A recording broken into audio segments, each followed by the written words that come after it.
The alarm bells rang through the marble halls of the Galactic Council building. Archivist Zethkari lifted his 4 eyes from the ancient data crystals he had been studying. His blue scales rippled with concern as he heard the emergency tone. This was not a drill. Zethkari had worked in the archives for 300 years. He knew every sound the building made. This alarm meant only one thing. Someone had breached the quarantine zone. He rushed to his viewing screen and connected to the Council's monitoring station. The display showed Sector 7 Alpha, a dark region of space that had been marked as forbidden for over 10,000 years. Red warning lights flashed across the screen. This cannot be right, Zethkari whispered to himself. According to the sensors, massive ships were moving through the quarantine zone. Ships that moved faster than anything the galaxy had ever seen. Ships that were heading straight for the border of Council space. Zethkari's hands shook as he pulled up the old records. The files were so ancient that most Council members had forgotten why Sector 7 Alpha was quarantined in the first place. Many thought it was because of some terrible disease or dangerous radiation, but Zethkari knew better. He had spent years reading the oldest archives. The real reason was buried deep in classified files that only archivists could access. The screen showed him the truth he had discovered months ago. Sector 7 Alpha was not quarantined because of disease. It was quarantined because of the species that lived there. A species called humans. The old reports made Zethkari's scales turn pale. They described a race that was still learning to travel between planets when the quarantine was first put in place. But even then, the Council's scouts had been afraid. Unprecedented adaptability, one report said. They learn from everything they see. They copy our technology and make it better. They ask too many questions. They never give up. Another report was even more frightening. They do not specialize like other species. While we focus on one area of science, they study everything. They are curious about weapons, medicine, space travel, computers, and biology all at the same time. This makes them unpredictable. The worst report came from a scout who had watched humans for only 3 years. They went from basic metal tools to nuclear weapons in less than 2 centuries. At this rate of advancement, they will surpass us within 1,000 years. Recommend immediate quarantine to protect galactic civilization. Zethkari read the final decision from the Council of that time. Motion approved. Sector 7 Alpha to be marked as quarantine zone. All travel prohibited. Automated defense platforms to be installed. No contact with native species permitted. That decision had been made 10,000 years ago. Now something was coming out of that sector, something that the automated defenses could not stop. Zethkari ran to the emergency communication center.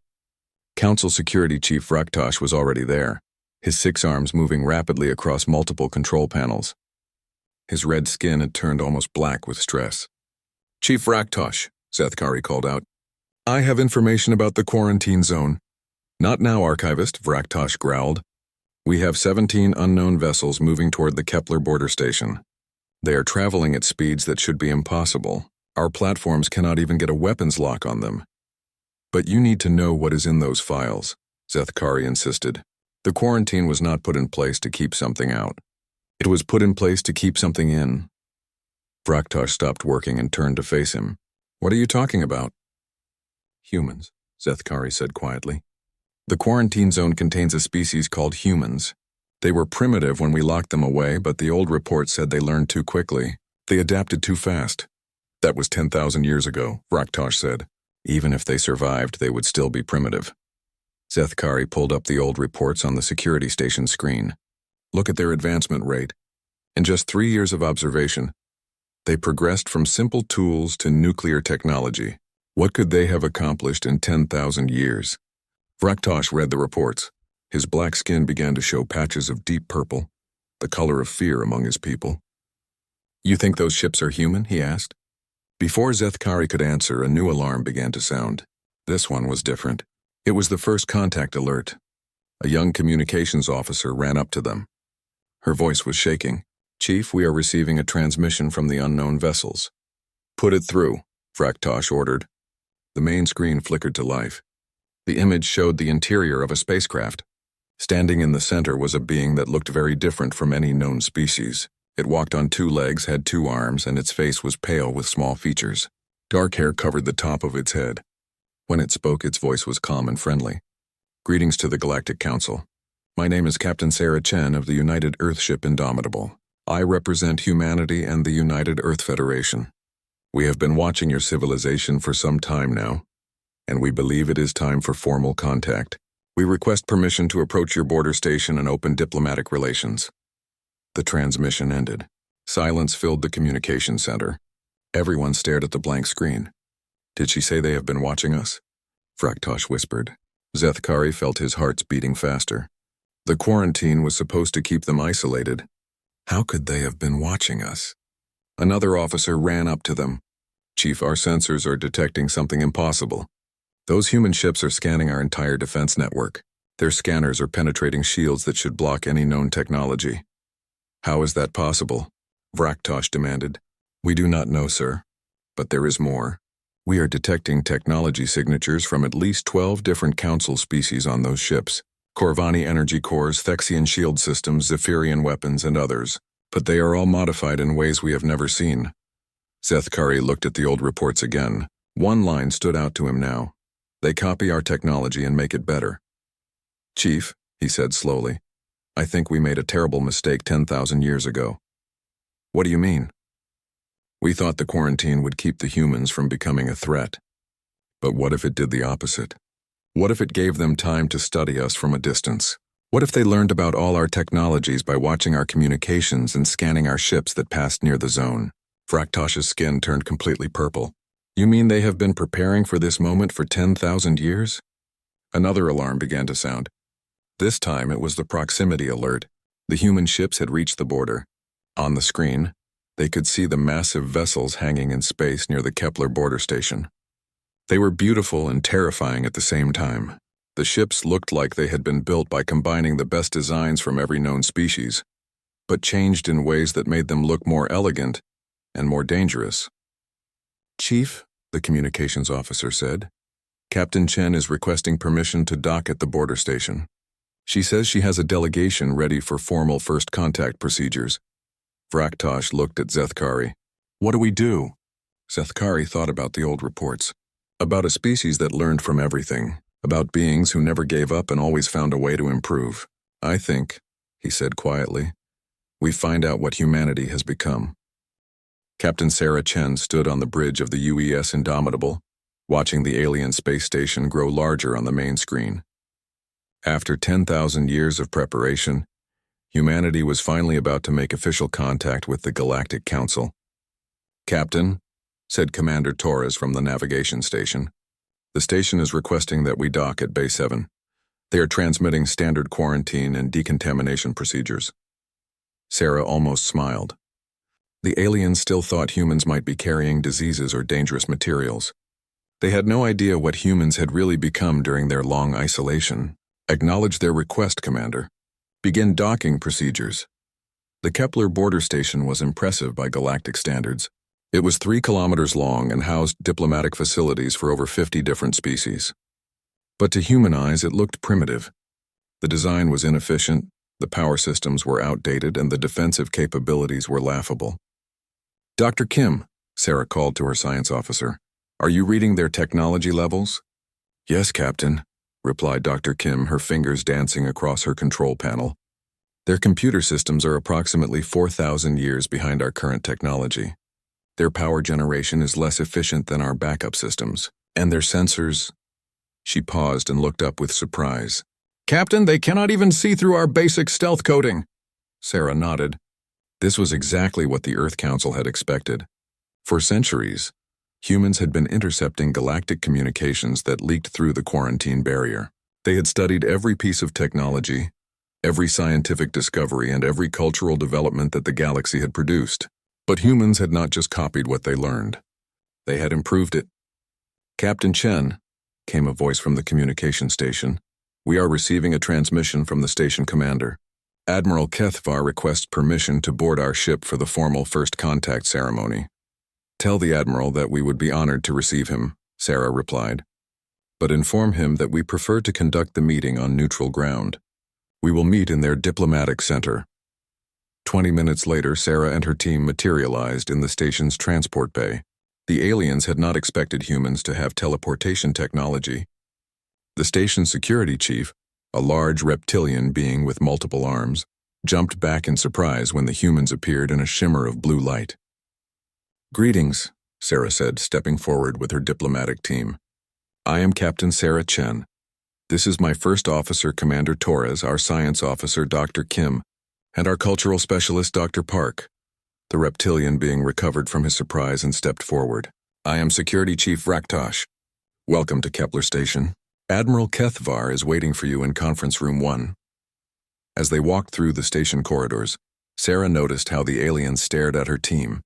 Most species in the galaxy were much larger than humans. They had multiple arms, different skin colors, and strange features. But the humans looked small and harmless by comparison. Sarah knew this was an advantage. Throughout history, humans had been underestimated by their enemies. It had always been a mistake. Conference Room 1 was designed to accommodate many different species.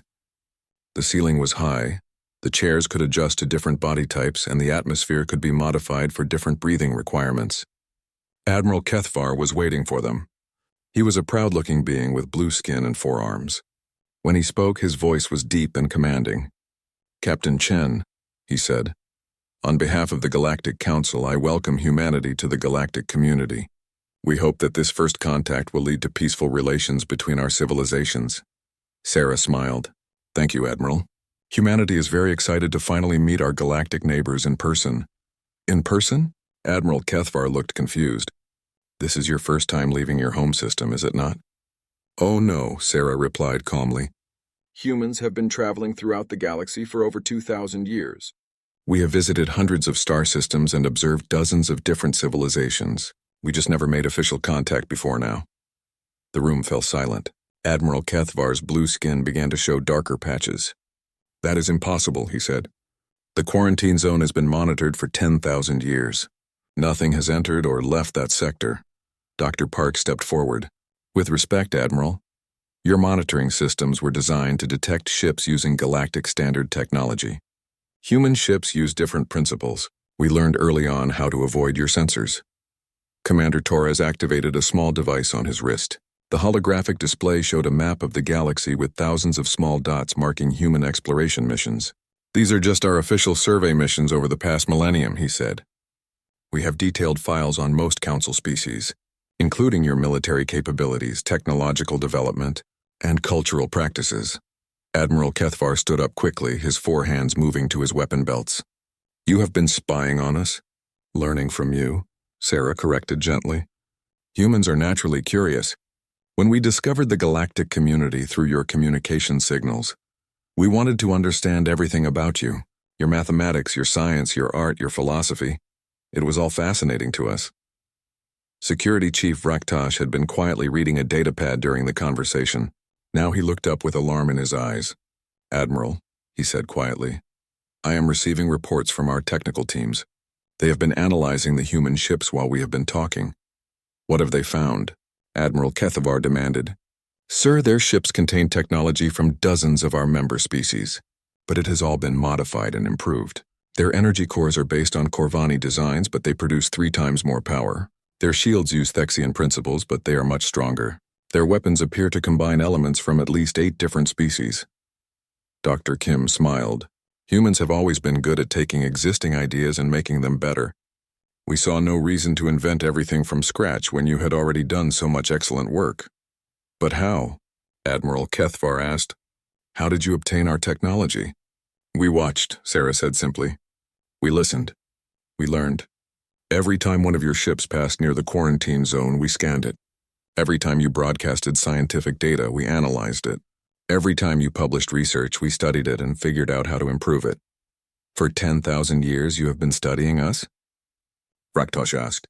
"Actually, for about 8,000 years, Commander Torres corrected. It took us 2,000 years to develop the technology needed to intercept and decode your communications effectively." Admiral Kethvar sat back down heavily. "What do you want from us?" Sarah's expression became serious. "We want to end the quarantine. We want to take our place in the galactic community. And we want to share what we have learned." "Share." "Humans have solved problems that your species still struggle with. We have developed new technologies, new medicines, new ways of thinking about old challenges. We believe that working together, we can accomplish far more than any of us could alone." Dr. Park activated another holographic display. This one showed human cities, human spacecraft, and human technology that looked nothing like anything the galaxy had ever seen. "This is what humanity has built in isolation," she said. "Imagine what we could build together." Admiral Kethver stared at the display. The human technology was clearly more advanced than anything in Council space. Their cities were more efficient, their ships were faster, and their weapons were more powerful. "How many humans are there?" he asked quietly. "Currently, about 15 billion spread across 47 star systems," Sarah replied. "We have been colonizing slowly and carefully, making sure not to disturb any existing civilizations." 15 billion, Fraktosh whispered. "With technology superior to ours." Sarah stood up.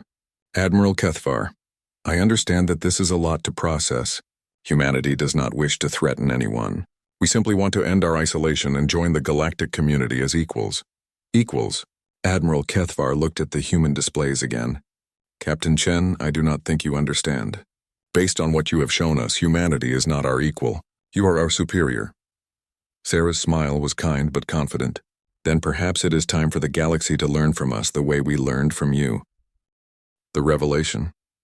The emergency session of the Galactic Council had been called within hours of the first contact with humanity. Representatives from all 47 member species filled the great assembly hall on the Council, homeworld of Nexus Prime. The air was thick with tension and the sounds of dozens of different languages being translated in real time. Council speaker Zarathul called for order with her ceremonial staff. The tall, graceful being with silver skin commanded respect from all species present. Her voice carried clearly through the hall's advanced acoustics. "Fellow council members," she began, "we face an unprecedented situation. A species we quarantined 10,000 years ago has emerged with technology that surpasses our own. Captain Sarah Chen of Humanity has requested to address this assembly directly." Angry voices erupted from several sections of the hall. Representative Korthvak of the warrior Draconi species stood up, his scales flashing red with rage. "This is madness," he roared. "We do not negotiate with quarantined species. They should be returned to their sector immediately." "And how exactly do you propose we force them back?" asked Representative Tavara of the Peaceful Etherian Collective. Her blue crystalline form chimed softly as she spoke. "According to our reports, their single ship disabled 3 of our patrol vessels without even firing a weapon." The hall erupted in confused chatter. Many representatives had not yet heard the full reports from the border incident. Archivist Zeth Kari stood up from his seat in the records section. "Honored Speaker, I request permission to present historical context that may be relevant to our decision." Speaker Zarathul nodded. "The floor recognizes Archivist Zeth Kari." Zeth Kari activated his display, showing the ancient files he had discovered. 10,000 years ago, our predecessors made a decision based on fear. They observed a young species that learned too quickly, adapted too fast, and showed unprecedented curiosity about all forms of technology. The historical records appeared on screens throughout the hall. Many representatives had never seen these files before. "The humans were not quarantined because they were dangerous in the traditional sense," Zeth Kari continued. "They were quarantined because they were too good at learning. In just 3 years of observation, they progressed from basic metal tools to nuclear weapons. Our ancestors feared what they might become if given more time." Representative Vexhai of the Technarch Union raised one of his mechanical arms. "Are you suggesting that our ancestors were wrong to contain them?" "I am suggesting," Zeth Kari replied carefully, "that the containment may have had the opposite effect of what was intended. Instead of preventing human advancement, it may have accelerated it by giving them time to study us without interference." Before anyone could respond, the hall's communication system activated. "Honored Council," came the voice of Admiral Kethvar from Kepler Station. "Captain Chen and her delegation are requesting permission to address the assembly via long-range communication. They say they have information that will clarify their intentions." Speaker Zarathul looked around the hall. All in favor of hearing the human delegation? The vote was close, but curiosity won over fear. The main display activated, showing Captain Chen standing in what appeared to be a conference room aboard her ship. Behind her stood her officers and several other humans. "Honored members of the Galactic Council," Captain Chen began. "I thank you for this opportunity to speak. I know our emergence has caused concern, and I want to address those concerns directly. She gestured to someone off-screen, and the display changed to show a star map of the galaxy. For the past 8,000 years, humanity has been aware of galactic civilization. We have monitored your communications, studied your technology, and observed your cultures, but we have done so from a distance, respecting the quarantine that your ancestors established. The map zoomed in to show the quarantine zone around Sector 7 Alpha. What you may not have realized is that the quarantine barrier was never perfect. Energy signatures, communication signals, and electromagnetic radiation from your civilizations passed through the barrier constantly. To humans, this was like having access to the greatest library in the universe. Dr. Kim stepped forward in the transmission. Every time one of your ships passed near our sector, we scanned it. Every time you made a scientific discovery and shared it via subspace communication, we learned about it. Every time you developed new technology, we studied the principles behind it. Representative Korthvak stood up again. You admit to stealing our technology. Not stealing, Captain Chen corrected. Learning. Humans have always believed that knowledge should be shared for the benefit of all. When we observed something interesting, we studied it, understood it, and then tried to improve upon it. Commander Torres took over the presentation. The difference between humans and most galactic species is that we do not specialize. While Corvani focus on energy systems, Henthexians focus on defensive technology, and Zephyrians focus on weapons, humans study everything. The display showed a comparison chart of technological development across different species.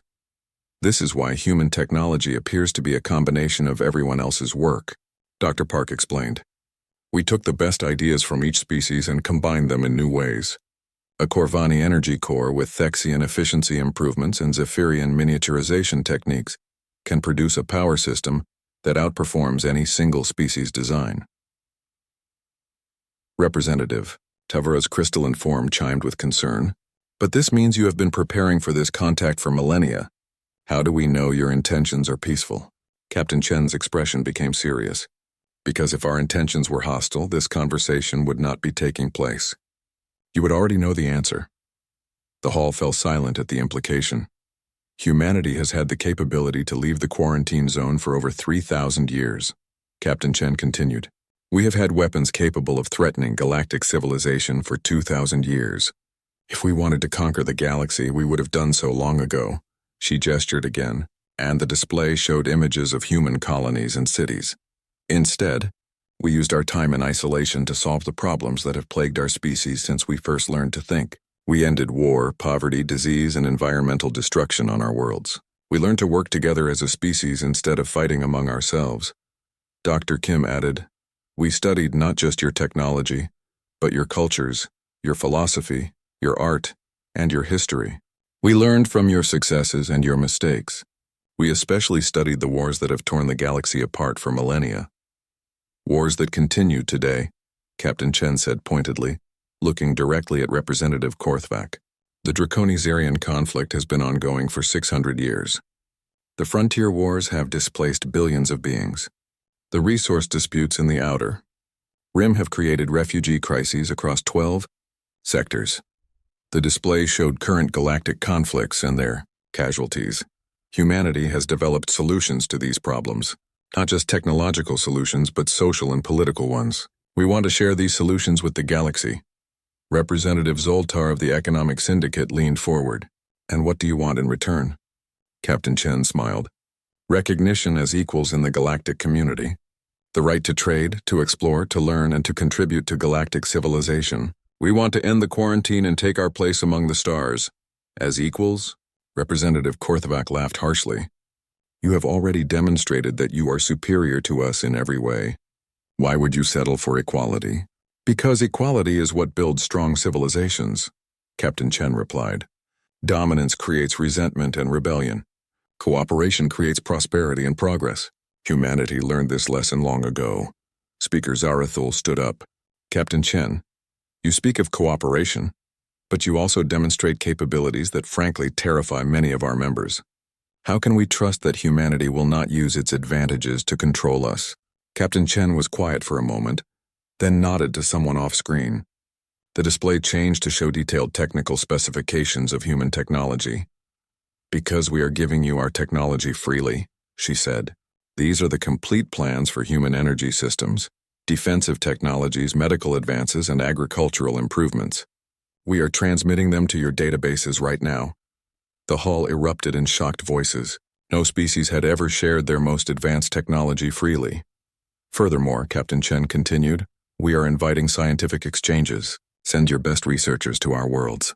Let them see how we live, how we work, how we govern ourselves. Learn from us the same way we learned from you. Representative Tavara's chimes were now harmonious with wonder. You would trust us with your greatest secrets? Knowledge shared is knowledge doubled, Captain Chen said. Humanity's greatest strength has always been our ability to learn from others and to teach what we have learned. We see no reason to change that now. Speaker Zarathul looked around the hall at her fellow representatives. Some looked hopeful, others looked suspicious, and many looked simply overwhelmed. The council will need time to consider your proposal, she said finally. Captain Chen nodded. Of course. But while you consider, remember this. Humanity spent 10,000 years preparing for this moment. We know exactly what we want and how to achieve it. 3 days after the council session, Supreme Admiral Kethvar of the Galactic Defense Force made a decision that would change everything. He sat in his command chair aboard the massive dreadnought Sovereign's Might, surrounded by the most powerful fleet the galaxy had ever assembled. Are all ships in position? He asked his tactical officer. Yes, Admiral. 12 dreadnoughts, 30 battlecruisers, and 50 escort vessels. The entire Third Fleet is ready. Admiral Kethvar studied the tactical display showing the human ship Indomitable hanging motionless in space near Kepler Station. The human vessel looked tiny compared to his massive fleet, but he had read the reports. Size could be deceiving. Open a channel to the human ship, he ordered. The main screen activated, showing Captain Chen on the bridge of her vessel. She appeared calm and unsurprised by the massive fleet that had just dropped out of hyperspace around her. Captain Chen, Admiral Kethvar said formally. I am Supreme Admiral Kethvar of the Galactic Defense Force. Your ship is now surrounded by the Third Fleet. You will surrender your vessel for inspection and submit to Council authority. Captain Chen smiled politely. Good afternoon, Admiral. I was wondering when someone would try this approach. May I ask what legal authority you believe you have to detain a diplomatic vessel? The Galactic Security Code gives me authority to detain any vessel that poses a threat to Council space, Admiral Kethvar replied. Your superior technology makes you a potential threat. I see, Captain Chen said, still smiling. And if I refuse to surrender? Then I will disable your ship and take you into custody by force. Captain Chen nodded thoughtfully. Admiral, before you take any hostile action, may I suggest a small demonstration? I think it would be educational for both our civilizations. What kind of demonstration? A simple comparison of our military capabilities. Your fleet against my ship. No lethal force, just a test of systems and tactics. Admiral Kethvar almost laughed. Captain, you have one ship. I have 94 vessels, including 12 dreadnoughts. Are you seriously suggesting single combat? Why not? Captain Chen replied. If galactic technology is truly superior, then your fleet should have no trouble defeating one human ship.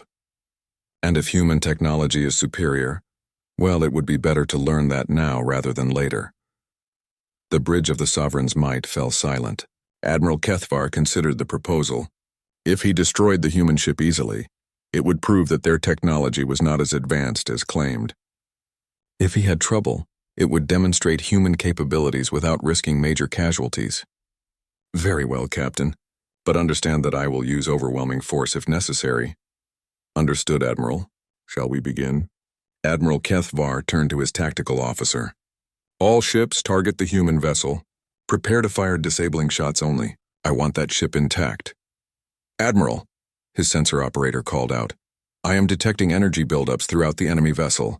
They appear to be charging weapons. On the screen, Captain Chen spoke to someone off camera. Commander Torres, please bring us to combat readiness. Dr. Kim, I want a full sensor sweep of their fleet. Let me know their capabilities. Captain, came Dr. Kim's voice from the speaker. Their weapons are approximately 2,000 years behind our current designs. Their shields are based on old Thexian technology that we improved long ago. Their sensors cannot penetrate our basic defensive measures. Admiral Kethvar felt a chill run down his spine.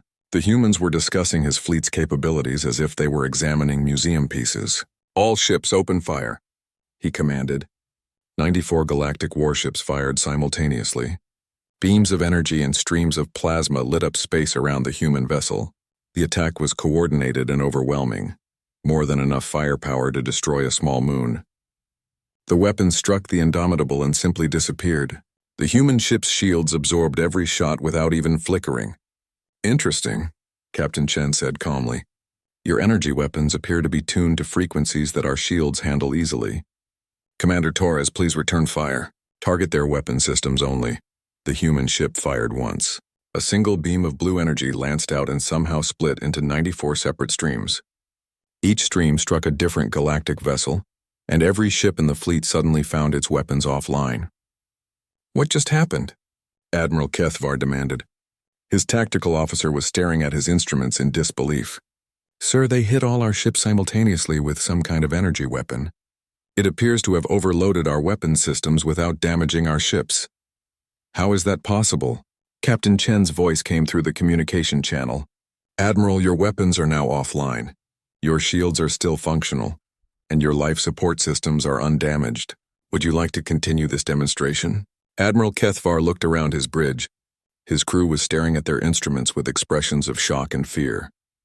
How did you disable our entire fleet with a single shot? He asked. Human weapons technology, Captain Chen replied. We learned long ago that the most effective weapons are those that can adapt to any situation. Our weapon systems can split their energy output into multiple streams, adjust frequency and intensity in real time, and target specific systems rather than causing general destruction. Dr. Kim's voice added, Your ship's computer systems are also very easy to infiltrate, Admiral. We have been monitoring your internal communications since you arrived. You have been reading our private channels? Admiral Kethvar was outraged. Your encryption is several thousand years out of date, Commander Torres explained. Our computers broke your codes in approximately 3 seconds. Admiral Kethvar felt his world shifting beneath him. The most powerful fleet in galactic history had been defeated in seconds by a single human ship. And they had done it without killing anyone, or even causing serious damage. Captain Chen, he said slowly, if you can disable our weapons so easily, why do you not simply take control of our ships? Because we are not conquerors, Admiral. We are explorers and scientists. We prefer cooperation to domination. But you could dominate us if you chose to. Captain Chen was quiet for a moment. Admiral, let me show you something. The display on Admiral Kethvar's screen changed to show a wider view of space around Kepler Station. He gasped as he saw what the sensors had missed. There were not 1, but 50 human ships positioned throughout the system. They had been there all along, invisible to galactic sensors. 50 ships, Captain Chen said quietly. Each one capable of what you just witnessed. We could have disabled your entire fleet before you even knew we were here. Why did you not? Admiral Kethvar asked. Because, Captain Chen replied, we want you to understand something important. Humanity has had the power to conquer the galaxy for thousands of years. We chose not to. We chose to learn, to grow, to solve our own problems first. We chose to become worthy of the stars rather than simply taking them by force. She gestured to someone off camera, and the human ships began to decloak throughout the system. Admiral Kethvar watched in amazement as vessel after vessel appeared on his sensors. The humans had been watching the entire demonstration from multiple angles. Your fleet is very impressive, Admiral, Captain Chen continued. By galactic standards, it represents the pinnacle of military technology. But human technology is not built on galactic standards. We learned from your technology, and then improved it beyond your current understanding. Admiral Kethvar realized that his hands were shaking. What do you want from us? The same thing we have always wanted. Recognition as equals, a place in galactic civilization, the opportunity to share what we have learned and to continue learning from others. Equals? Admiral Kethvar laughed bitterly. Captain Chen, you have just demonstrated that humanity is so far ahead of us that we might as well be primitives throwing rocks at starships. Captain Chen's expression became serious. Admiral, technology is just tools. What matters is how you use those tools and why. Humanity learned long ago that the strongest civilizations are built on cooperation, not domination. We are offering to share our technology because we believe a galaxy where everyone prospers is better than a galaxy where one species rules over all others. She paused and looked directly at him through the screen. But make no mistake, Admiral, we will not allow ourselves to be conquered, enslaved, or controlled. If the galaxy chooses to treat us as enemies, we will defend ourselves. And as you have just seen, we are very good at defending ourselves. Admiral Kethvar nodded slowly. The demonstration had made one thing very clear. Humanity was not asking to join galactic civilization. They were informing the galaxy that they had already decided to join, and the only question was whether that joining would be peaceful or not. Captain Chen, he said finally, I will recommend to the Council that they accept your proposal for peaceful integration. Thank you, Admiral. Oh, and one more thing. Yes, we are restoring your weapon systems now. We wanted to make sure you understood that disabling them was a choice, not a permanent action. Around the fleet, weapon systems came back online. The crews cheered as their instruments returned to normal function. Admiral Kethvar realized he was looking at the future of galactic civilization. 6 months after first contact, the Great Assembly Hall on Nexus Prime had been transformed. Where once 47 species had gathered, now 48 chairs filled the ancient chamber. The newest chair, crafted from earth oak and polished to a warm golden shine, sat in the circle of equals. Archivist Zeth Kari stood before the massive viewing wall that displayed the new galactic charter. His 4 eyes scanned the document that would reshape civilization across the stars. In his 300 years of service, he had never seen changes this profound happen so quickly. The final vote count, announced Speaker Zarathul, her silver form gleaming under the chamber's lights, is 46 in favor, 1 abstention, and 0 opposed. The Terra Accord is hereby ratified. Gentle applause filled the hall from those species capable of clapping, while others showed approval through glowing patterns, harmonic chimes or rhythmic movements according to their cultures.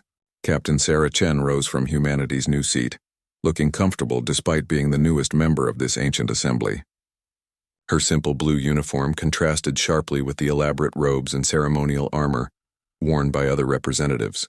Fellow council members, she began, humanity is honored to join this assembly as equals. We look forward to working together to address the challenges facing our galaxy. Representative Korthvac of the Draconi, who had been humanity's strongest opponent, stood up slowly. His red scales had lost their angry flush and now showed the deeper colors of respect. Captain Chen, he said formally, the Draconi Confederation wishes to formally apologize for our initial hostility. We have learned much about human intentions over these past months. Zeth Kari remembered the reports from the Draconi frontier worlds.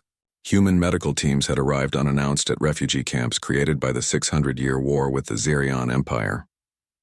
They had brought new medicines that could heal injuries thought permanent, and technology that could provide food and shelter for millions.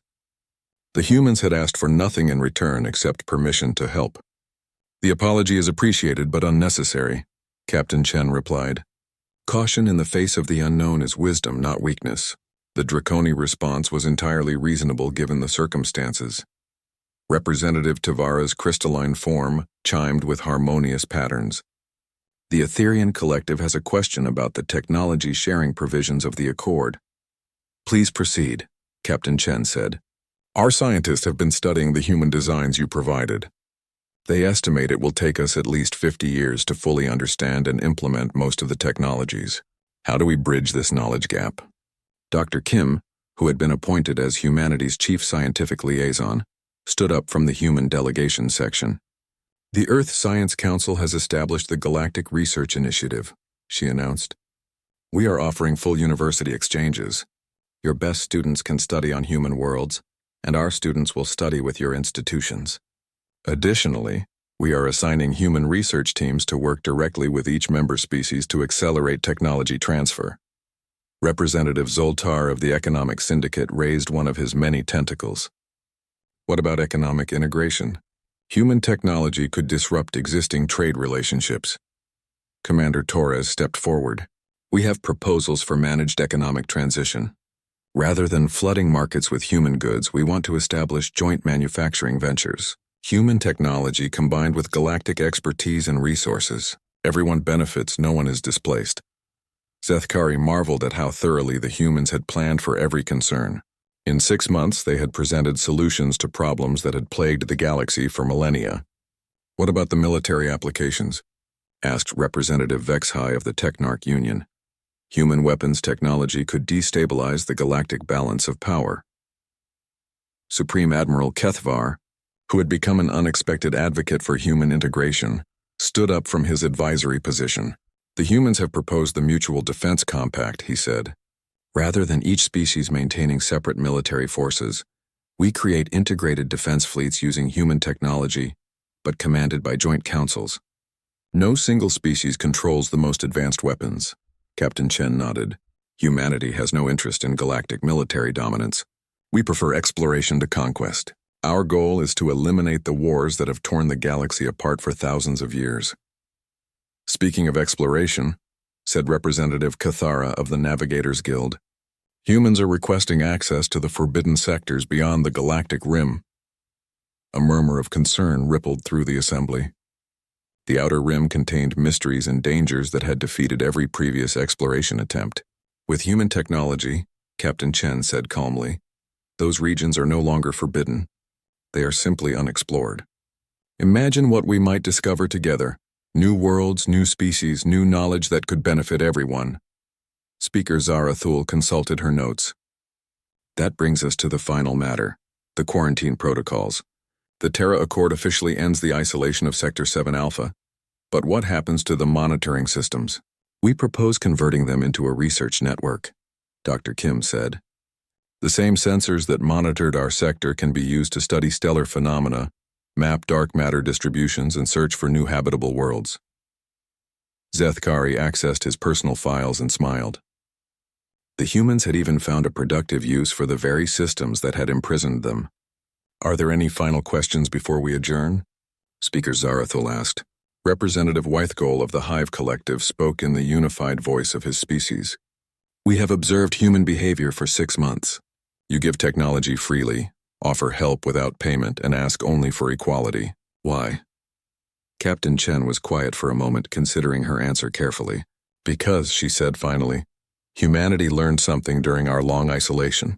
A civilization is not measured by how much power it has, but by how it uses that power. We could have emerged from quarantine as conquerors, but conquerors rule over ruins. We chose to emerge as partners, because partners build wonders. She gestured to the viewing wall, which now showed images from across the galaxy. Human medical teams working with Etherian healers. Human engineers collaborating with Corvani energy specialists. Human explorers sharing discoveries with Navigators Guild scouts. In just 6 months, we have ended 3 wars, cured 2 plagues, and established colonies in systems that were thought uninhabitable. Imagine what we can accomplish in the next 1,000 years. The assembly fell silent as the implications sank in. For the first time in galactic history, they were looking at a future defined by cooperation rather than competition. Speaker Zarathul stood and raised her ceremonial staff. The 137th session of the Galactic Council is now adjourned. May the stars guide us toward a brighter future. As the representatives began to file out, Zethkari remained at his station, updating the historical records. The entry he wrote would be studied for generations. On this date, humanity officially joined the Galactic Council as the 48th member species. The quarantine of Sector 7 Alpha, established 10,000 years ago to contain a primitive and potentially dangerous race, has been ended. The species our ancestors feared has become our greatest hope for the future. He paused and added a personal note. The irony is complete. We isolated humanity to protect ourselves from their potential. Instead, we gave them the time and motivation to become everything we needed them to be. Perhaps the greatest lesson of this historic day is that sometimes the best way to create a friend is to give them the space to become worthy of friendship. Captain Chen approached his station as the hall emptied. Archivist Zethkari, thank you for your work in uncovering the original quarantine records. Without your research, this transition might have been much more difficult. Zethkari's scales shifted to show pleasant colors. Captain Chen, may I ask you something that has puzzled me?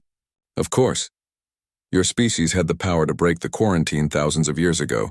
You could have joined galactic civilization as conquerors or even as refugees seeking help. Why did you wait until now? Captain Chen smiled. Because we were not ready. We needed to learn not just how to travel between stars or build powerful weapons, but how to be worthy neighbors. We needed to solve our own problems before we tried to help solve yours. And now you feel ready? Now we feel ready to learn what comes next. Humanity's greatest strength has always been our ability to grow, to change, to become more than we were. Joining the galactic community is not our destination, archivist. It is just our next step. As Captain Chen walked away, Zethkari looked up at the viewing wall one more time. The display now showed a map of the galaxy with trade routes, communication networks, and exploration paths connecting thousands of worlds. For the first time in recorded history, every line on the map led toward cooperation rather than conflict. The galaxy had spent 10,000 years fearing what humanity might become. Now they would spend the next 10,000 years discovering what they could become together. And in the ancient archives of the Galactic Council, Archivist Zethkari closed the file on humanity's quarantine and opened a new one. The Age of Cooperation, a history of the human partnership.